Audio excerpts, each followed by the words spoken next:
એ આદર્શને ધ્યાનમાં લઈને આપણા સંસ્થાપક શ્રી રાજભા ગઢવી દ્વારકાથી એમણે આ સેનાની સ્થાપના કરી છે.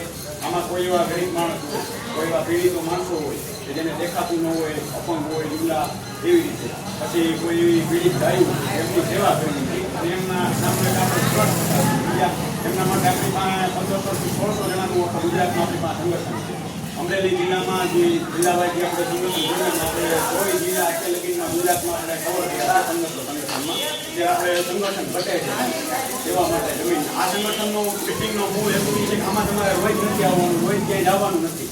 જે આપણે બજરંગ દળ કે આનંદ પરિષદ જે પણ છે એમાં તમારે રોજ જો બજરંગ ખ્યાલ જ છે આપણે એમાં કાંઈ સંગઠનમાં રોજ ન જવાનું. પણ આ સંગઠનનો મેઇન હેતુ એવો છે કે આમાં કોઈ સરકાર, કોઈ પાર્ટી કે કોઈનો કાંઈ વિરોધ નહીં, કાંઈ નહીં. આપણે આપણી રીતે નિસ્વાર્થ ભાવે સેવા એ તો આપણે કરતા જ હોય. અને જે પણ અહીંયા જોડાયેલા છે એ તો બધા ધર્મપ્રેમી છે ને થોડોક સનાતન હિન્દુ ધર્મ માનતા હોય તો જ આવ્યા છે. હવે અમુક ગામમાં હું કિસ્સાઓ બને કે આપણા સમાજને ટાર્ગેટ કરે, તમે સમજો એમાં બજરંગ દળ તો ઘણું કામ કરે. આપણે બજરંગ દળની જેમ જ આપણે આ સેનાનું અત્યારે ગુજરાત લેવલે આપણે સ્થાપના કરી છે. આગળ જતા ભવિષ્યમાં આપણે સંગઠન સાથ આપશે અને માતાજીની તૈયારી છે તો આપણે આખા ભારતમાં તો આમાંથી સંગઠનમાં જે પણ કોઈ જોડાવા માંગતા હોય આમાં કોઈને કાંઈ 1 રૂપિયાનું કાંઈ મને દેવાનું નથી, ખોટું લેવાનું નથી. એમને છે અને જે પણ કોઈ જગ્યાએ તમને એમ થાય કે આ જગ્યાએ કાંઈ પીડિત છે, તમારાથી બનતી સેવા થાય એટલી, તમારાથી ન થાય તો અમને કહો, અમે અમારી રીતે સાથ સહકાર આપી અમે ત્યાં પૂછશું. તમે એક પ્રકાર અમને ફોન કરશો કે આ જગ્યાએ ગાયનો પગ ભાંગ્યો છે તો તમે એક પ્રકારની તમે સેવા જ કરી.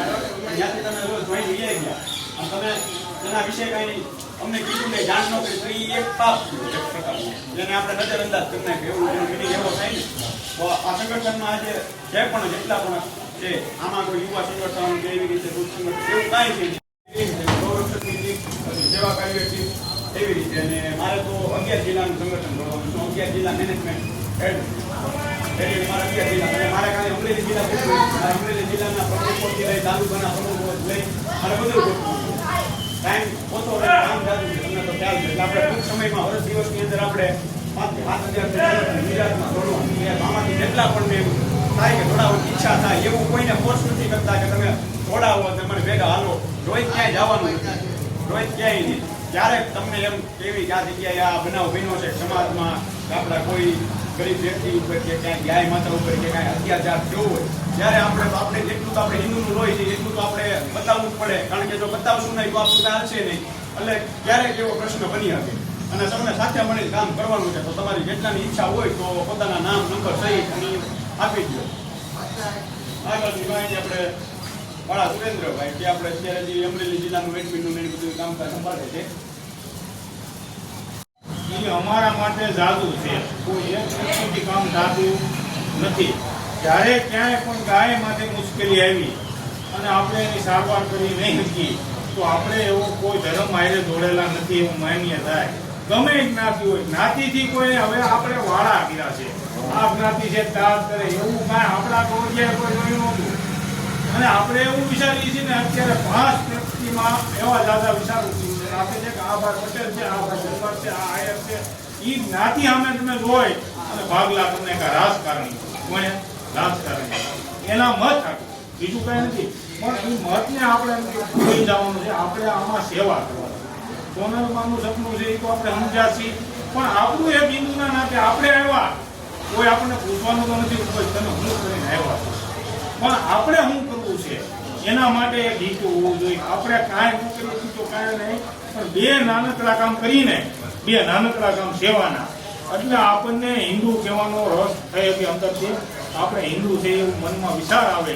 અને એની માટે જો આ બધું થતું હોય તો એક જ વ્યક્તિને અને કોઈ એવા ઘર હોય માનો એનો જુવાન દીકરો હોય 15-17 વર્ષનો દીકરો એ પથારી એટલો તો એને ઊભો કરવાની જવાબદારી આપણી છે. આજ આપણને કંઈ ન્યાય ગરીબ માણસ છે કાંઈ છે નહીં એની પણ એને ઊભો કરીને ખાલી કેવડી વ્યક્તિ થાય નક્કી છે. જ્યારે આપણા વાવા હતા ને આપણા ગોડિયા ત્યારે કોઈ એવું વિચાર્યું નથી ખાલી મોડું વરસ થાય. એક પણ એવો ગોડિયા વિચાર નથી ખાલી મોડું વરસ થાય હવે હોવાય નહીં. 2 વાર વાવણી કરી હોય તો બીજી વાર વાવી છે ને આપણે કેમ કોઈ પણ ગરીબ માણસનો એને અમારે સંસ્થા મદદ કરશે. ક્યાંય પણ ગાવની જરૂર પડશે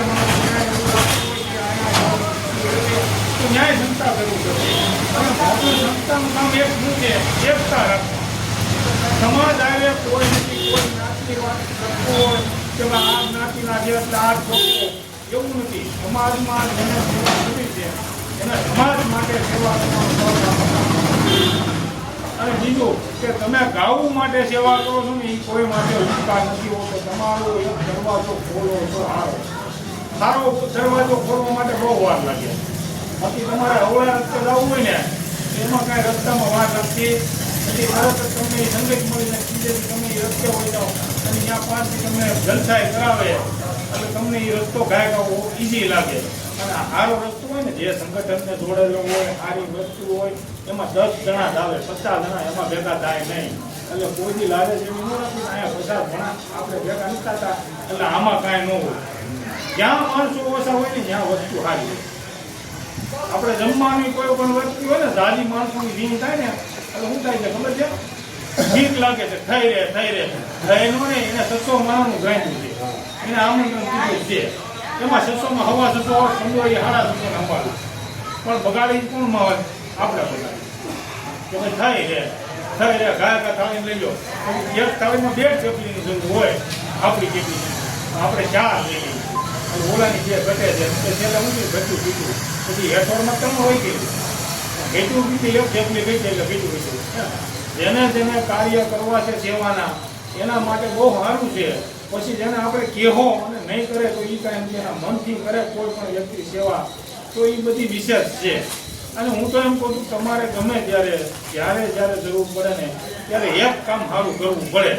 મારો એવો વિચાર છે જો આપણે જલમ પીધો હોય ને ગમે એક કાર્ય સારું કરવું પડે. પછી ગાવાનું છે, પેકલાનું છે, કૂતરાનું છે, ગમે એનું આપણા જેટલો પાપ થાય છે ને એટલો પાપ કોઈ જીવથી થતો નથી. આપણીથી જેટલો પાપ થાય છે ને એટલો આ ધરતીમાં કોઈથી પાપ નથી થતો. એટલે આપણે એક કામ થોડું સારું કરવું પડે.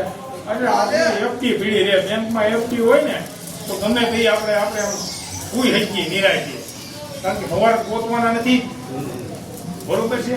આ એવી વસ્તુ છે જેને સેવાનું કાર્ય કરવું છે એને એફડી કરવી પડશે. એફડી વિનાના તમે રહી નહીં શકો.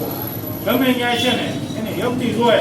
હવે આપણી ઘરે કાંઈ પ્રસંગ આવ્યો, પૈસા નથી માંગવા, બાપુ ના પાડે, બીજાને દઈ ના પાડે, આપણી એફડી પીડ્યો તો આ મહેનત એટલે 10 પૈસા કીધું ભાઈ લઈ આ એફડી કોઈ સમજી ગયા. અને આ પ્રશ્ન ગાઉના હિત માટે છે. જેને આ સંસ્થામાં જોડાવવું હોય એને આવવાનું ક્યારેક સમય હોય, તમને ફોન આવે સંસ્થામાં ભાઈ તમારે આવવું જોઈએ, ગોગલભાઈનું નામ લઈ કે આપણે ગોગલભાઈ તમારે આવવું જોઈએ, બીજે કામ હોય કેમ કે ન આવવું તો હાલે. એવું કાંઈ આમાં ફરજિયાત ક્યાંય નથી. અને તમે સંસ્થામાં આવ્યા એટલે માનો ક્યારેક જાજી વાર આવતા જો તો એનું સંસ્થા ધ્યાન લે. તમને કાંઈ બધી વાર કરશો તમારી પાસે સંસ્થા ન કરવા, માનો 10 વાર આવ્યા ત્યાં તો 11મી વાર સંસ્થા ધ્યાનમાં લે તો આ ભાઈ 10 વાર આવ્યા છે એટલે એને 11મી વારે પેટ્રોલ મળી જાય. પણ તમે એમ કહો પહેલી વારમાં મને 5 લીટર પેટ્રોલ નાખી દો તો એ સંસ્થા બરોબર છે.